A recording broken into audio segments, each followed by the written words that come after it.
삶을 이루는 관계에는 인격적인 관계가 있고 그렇지 않은 관계가 있다. 인격적인 관계는 나는 이라고 밝히며 말을 건네는 너와의 관계이다.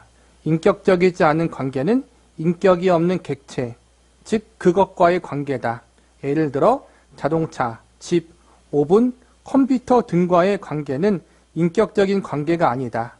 우리가 거기에 아무리 아름다운 이름을 붙인다고 해도 그렇다. 우리는 그런 관계를 편의를 위해 또는 자신을 표현하는 수단이나 계획을 실행하는 수단으로 이용한다. 그것은 옳은 일이다. 그러나 그런 식으로 사람을 대하는 것은 옳지 않으며 파괴적인 행동이 되기도 한다. 사람은 그런 식으로 대접받는 것을 참지 못하기 때문이다. 사람은 그 자체로 가치가 있으며 그 자체가 목적이다. 사람은 사람으로 존중해야지 물건처럼 이용해서는 안 된다. 긍정적인 관계를 맺는 사람끼리는 서로 요구하는 것이 있게 마련이다. 자기 의견을 말하고 또 상대방에게 의견을 묻는다. 참으로 인격적인 관계에 있는 사람들은 서로 사랑하고 공경하고 아끼며 서로 반응하는 것을 삶의 원칙으로 한다. 내가 나의 신이며 그가 곧 그의 신인 이 타락한 세상에는 완전한 인격적 관계란 없다. 심지어 가족과 친구 간에도 없다. 우리를 서로 이용하고 지독히도 무시한다. 아무도 나를 인간으로 대우하지 않습니다. 내게 깊은 관심을 기울이는 사람이 없습니다. 이것이 우리 시대의 외침이다. 그러나 그것은 인류가 존재한 기간만큼이나 오래된 문제다. 사람은 인격적인 존재이기 때문에 인격적인 대우를 받아야 해요. 그런데 우리는 죄인이고 우리가 살고 있는 이 시대도 이 사회도 죄인들이 함께 살아가는 시대고 사회이기 때문에 인격적인 대우보다는 서로가 이용해 먹고 속이고 속는 그러한 시대라는 거예요. 그러다 보니까 사람들이 마음의 상처도 받고 마음의 병에 걸리기도 하잖아요.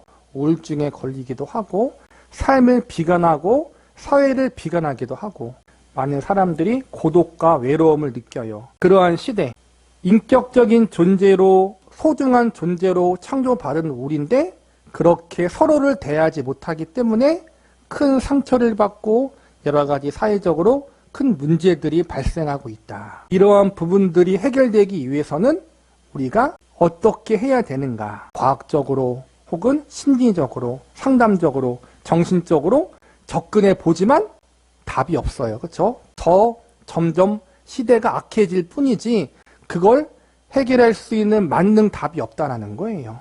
그렇기 때문에 우리는 우리를 인격적인 존재로 창조하신 하나님께 나아가야 한다는 거예요.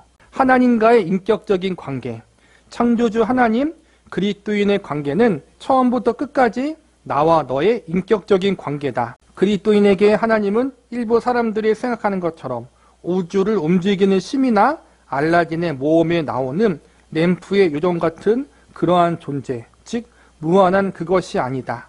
그리스도인은 하나님과 우리가 서로 사랑하고 섬기는 관계, 서로에게 귀 기울이고 반응하는 관계, 서로 요청하고 주고받고 나누는 관계를 맺기 위해 하나님이 우리를 부르셨다는 것을 안다.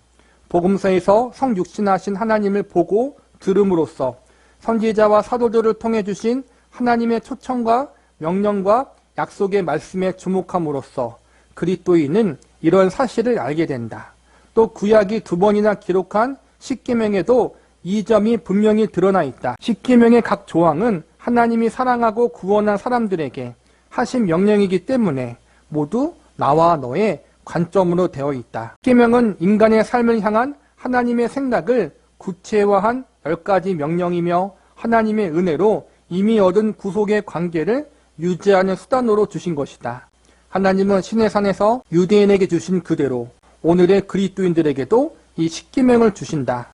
이 명령을 지킨다는 것, 이것은 하나님을 감동시켜 우리에게 무언가 베풀어 주시도록 하기 위한 것이 아니다. 그분의 사랑에 감사하며 인격적으로 반응하기 위해서다. 우리는 성삼위 하나님에 대해 알고 있으며 성자 하나님이 지상에서 보여주신 성부 하나님과의 사귐에 대해서도 알고 있다. 구원받은 죄인들이 성령을 통해 성부와 성자와 함께 누리는 사귐의 본에 대해서도 잘 알고 있다. 예수께서는 하나님께 순종하셨고 기쁘게 충성하셨으며 온 마음으로 헌신하셨다. 성부와 성자에 대한 우리의 태도도 이와 같아야 한다. 성삼위 하나님의 각 위격을 대하는 우리의 태도는 성삼위 하나님 사이에 나누는 사랑의 관계를 본으로 삼아야 한다. 하나님 안에 있는 사랑의 관계는 지금까지 인간이 알고 있던 그 어떤 관계보다 깊고 큰 노력을 필요로 하며 삶을 변화시키는 힘이 있다. 우리가 믿는 하나님이 삼위일체 하나님이잖아요. 성부 하나님, 성자 예수님, 성령 하나님. 그분이 서로 하나가 되어서 서로 인격적인 만남과 교제를 누리고 있는 것처럼 우리 역시 그러한 모범을 본받을 수 있는 사람이 되어야 해요. 특별히 예수님의 모범을 보면은 예수님이 어떻게 하나님의 말씀의 뜻에 기쁘게 순종했는가를 우리가 복음서를 통해서 성경을 통해서 알 수 있잖아요. 가스라이팅이라 그러죠. 그루밍이라고도 하고 그 사람을 정신적으로 지배해서 자기 말을 듣도록 하는 걸 가스라이팅이라 그래요. 사이비 이단들이 많이 쓰고 나쁜 사람들이 자기보다 조금 더 좀 부족하게 보이는 사람들을 그렇게 세뇌시키는 것처럼 하는 거죠. 하나님은 그런 분이 아니라는 거예요.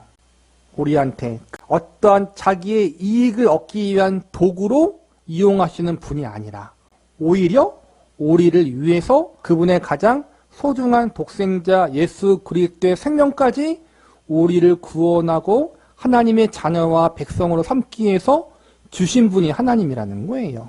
아버지, 가장 좋은 아버지. 우리가 생각하는 이상적인 아버지 상이 있잖아요. 우리가 믿는 하나님 아버지가 그런 분이라는 거예요. 그 이상의 분이라는 거예요. 나를 가장 사랑하는 아버지, 나를 위해서 모든 걸 내어주실 수 있는 그런 아버지가 하나님이에요. 그렇게 우리를 하나님이 인격적으로 대해주시고 사랑해 주셨다는 거예요. 창조주 하나님이 그렇게 나를. 그만큼 우리가 하나님 앞에 소중한 존재다. 그리고 그렇게 사랑하기 때문에 우리에게 말씀을 주시고 십계명을 주신 거란 말이에요. 바르게 살아갈 수 있는 그런 기준을 우리에게 제시해 주신 거죠. 하나님이 우리를 그분의 가족으로 받아들이실 때 하나님은 그리스도의 대속을 통해 우리를 받아들이시고 우리가 우리의 삶으로 하나님을 섬기기 바라시고 보배롭고 지극히 큰 약속을 우리에게 주사 우리를 섬기고 부행할 것을 보증하시며 우리를 기뻐하며 하나님의 충만한 기쁨으로 우리를 인도하신다. 우리의 입장에서는 삼위일체 여호와를 우리 하나님으로 받아들이고 우리에게 필요한 모든 것을 하나님께 의지하여 날마다 요구하고 신실하게 순종하기로 맹세하여 그 약속을 하나님의 능력 안에서 지켜야 한다. 또 수행하는 모든 일로 그분을 기쁘게 하며 죄를 고백하며 나아가 죄를 포기하고 죄에서 구해달라고 끊임없이 구하며 회개해야 한다.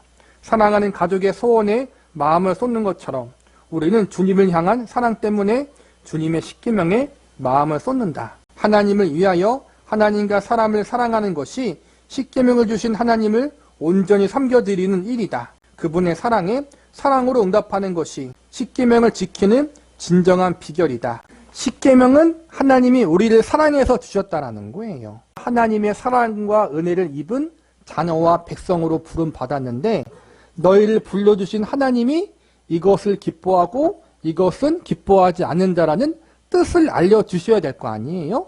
그것을 쉽게 요약해서 알려주신 것이 십계명이라는 거예요. 세상의 가치관에 따라서 쫓아 살아가지 않도록 내가 내 마음대로 주인이 되어서 내 마음대로 기준을 정해서 내 멋대로 살지 않고 하나님의 기준에 맞게 살아갈 수 있도록 십계명을 주신 거란 말이에요. 그래서 오늘날 십계명은 구원받은 하나님의 백성과 자녀들이 지켜야 할 신앙의 규례라고 보시면 되는 거예요. 구원의 조건이 아니라 구원받은 성도들이 지켜야 하는 신앙의 기준이다.